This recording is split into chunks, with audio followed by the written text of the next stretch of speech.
আজ বানাবো ম্যাঙ্গো দইয়ের শেক।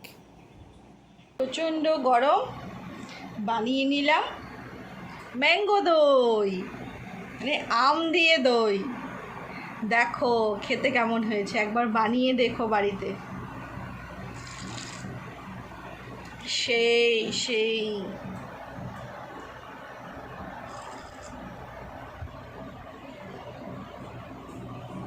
তোমরাও একবার ট্রাই করে দেখো, সেই মজা হয়েছে খেতে। গরমে খুব ভালো লাগে খেতে।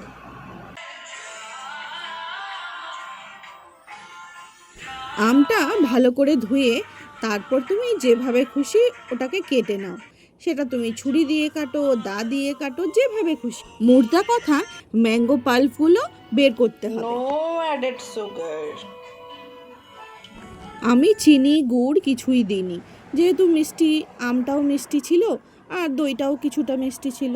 আম, দই, বিট নুন আর চাট মশলা দিয়ে মিক্সিতে ঘুরিয়ে নিলেই হয়ে গেল।